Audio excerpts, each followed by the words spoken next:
Bismillahirrahmanirrahim. Assalamualaikum warahmatullahi wabarakatuh.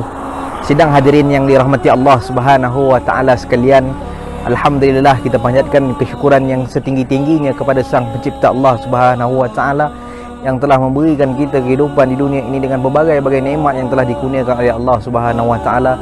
Selawat dan salam ke atas junjungan besar Nabi Muhammad sallallahu alaihi wasallam, nabi dan rasul yang paling disayangi, yang dikasihi oleh Allah Subhanahu wa taala, bahkan dia rahmat bagi sekalian alam, rahmatan lil alamin. Dan kita ucapkan kepada semua hadirin agar semuanya insya-Allah sihat-sihat semuanya, mudah-mudahan. Dan insya-Allah pada hari ini kita akan mengisahkan satu kisah yang mana berlaku pada zaman Nabi sallallahu alaihi wasallam.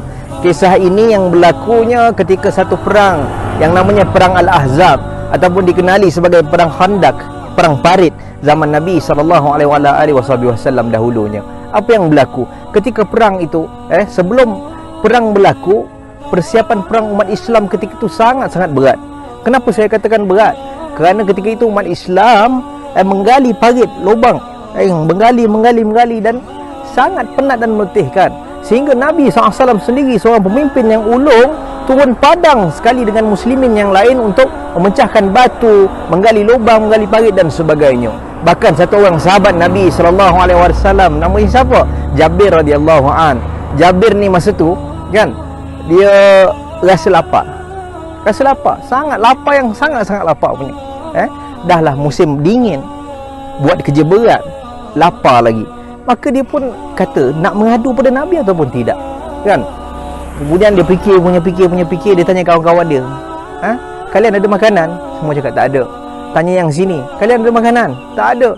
Jadi apa yang berlaku? Jabir radhiyallahu an ini pergi bertemu dengan Nabi sallallahu alaihi wasallam. Dia mengadu pada Nabi SAW, sehingga kan sahabat ketika itu apabila mereka lapar, mereka ikatkan perut mereka dengan batu. Diletakkan batu untuk supaya apa? Perut ini tidak kembung dan tidak mudah untuk masuk angin. Maka apabila dia pergi jumpa Nabi SAW, dia kata, ya Rasulullah, saya lapar dan saya yakin semua kaum muslimin sekarang ini sedang kelaparan. Maka apa kata Nabi SAW? Wahai Jabir, kata Nabi, engkau lapar, aku juga lapar.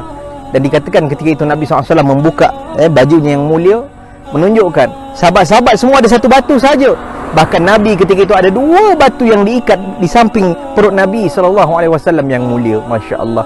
Bahkan Nabi terlebih lagi lapar. Seorang sahabat lapar, Nabi lebih lagi lapar. Masya Allah. Tetapi apa yang berlaku ketika itu?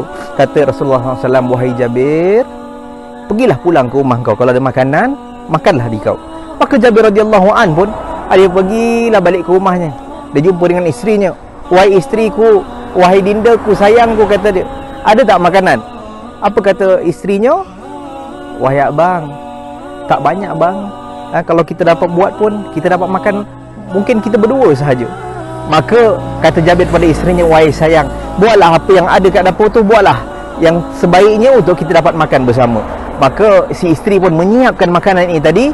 Maka apabila sudah siap, Jabir pun nak beritahu Rasulullah SAW, nak ajak Nabi makan di rumahnya yang mulia.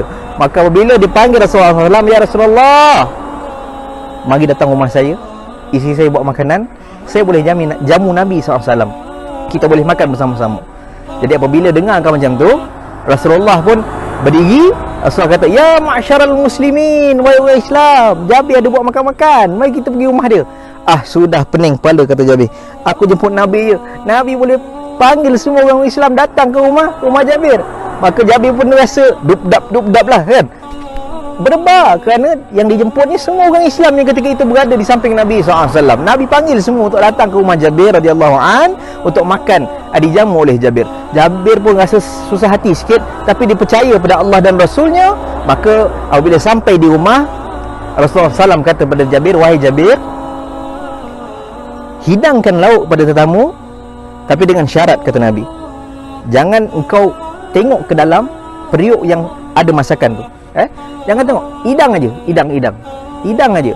Maka apabila hidang itu, sahabat-sahabat pun datang. Segerombolan sahabat datang, masuk, kenyang, keluar. Datang lagi segerombolan sahabat, datang, masuk, makan, keluar.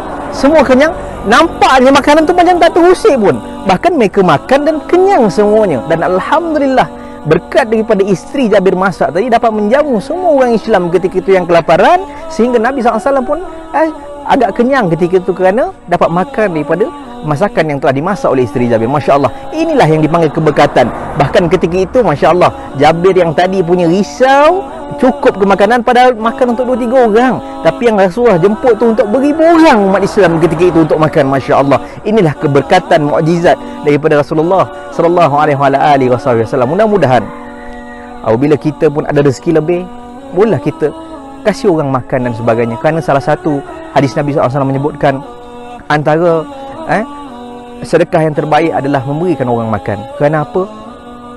Natijahnya sangat besar apabila kita beri orang makan. Bayangkan kalau kita bagi dia makan, dia beribadah pula, bahkan dia ucap satu subhanallah pun, berkat daripada apa yang kita beri pada dia, kita juga dapat apa yang diucapkan, apa yang diibadahkan, dan apa yang dilakukan, yang kebaikan yang dia lakukan, kita juga dapat tanpa dikurangkan sedikit pun. Itu janji Nabi SAW.